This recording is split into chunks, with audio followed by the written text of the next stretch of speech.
معراج کی بات کرنے کا تو اب وقت آیا ہے، اس لیے کہ معراج کا سارا واقعہ تو مسجد اقصی کے گرد گھومتا ہے۔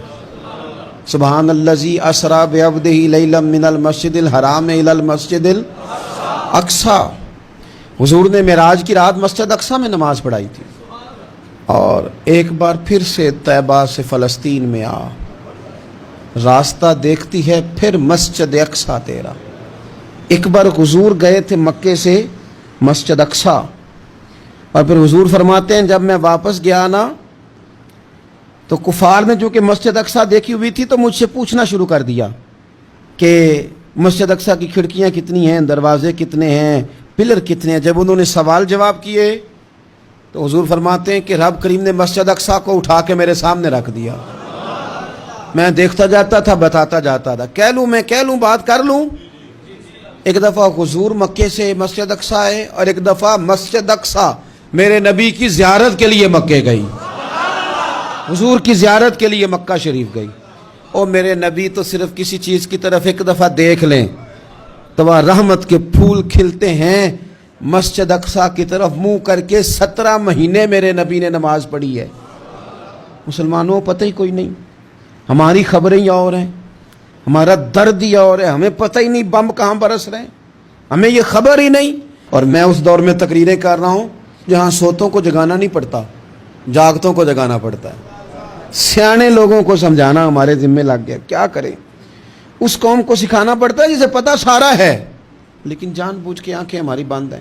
یہ مولوی کو بات کرتا تو لوگ کہتے دیکھو مولوی گالی دیتا ہے، لیکن اگر قائد اعظم محمد علی جناح کہے کہ اسرائیل امریکہ کی ناجائز اولاد ہے تو پھر تو تمہیں ہضم کر لینا چاہیے نا، پھر تو لیبرل کو بھی ہضم ہونا چاہیے نا کہ قائد اعظم نے کہا ہے، اور اس ناجائز بچے کو تم نے اتنی طاقتیں دے دی کہ وہ مسلمانوں کے قبلہ اول میں نماز پڑھنے والوں کو بھی نہ بخشے۔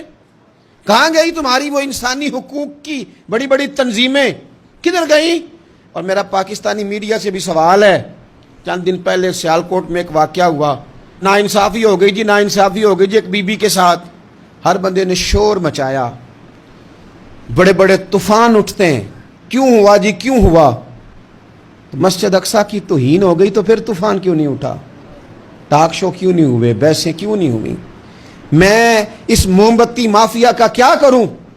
ان لبرل لوگوں کا کیا کروں؟ ان کے سپورٹروں ووٹروں کا کیا کروں؟ ان سیاسی جماعتوں کے کارکنوں کو کیا نام دوں کہ جو ان فضول بحثوں میں تو وقت ضائع کرتے ہیں، اور وہ مسجد اقصی جس کے بارے میں میرے نبی پاک صلی اللہ علیہ وسلم سے ایک صحابیہ نے پوچھا تھا، یا رسول اللہ مسجد اقصی میں نماز پڑھنا کتنا کو بہتر ہے باقی نمازوں کے مقابلے میں؟ تو حضور نے فرمایا 1000 گنا بہتر ہے۔ بی بی عرض کرنے لگی سونیا میں جا تو نہیں سکتی، دل بڑا کرتا ہے۔ تو حضور نے فرمایا جا نہیں سکتی تو وہاں تیل ہی بھجوا دے، جس میں حاضری لگوانے کی حضور بات کریں جس مسجد میں۔ اور نبی پاک علیہ السلام نے فرمایا خاص کر کے سفر کرنا ہوا تو 3 مسجدوں کے لیے کرنا، ایک مسجد حرام بیت اللہ کے لیے، ایک مسجد نبی کے لیے، اور تیسرا مسجد اقصی کے لیے۔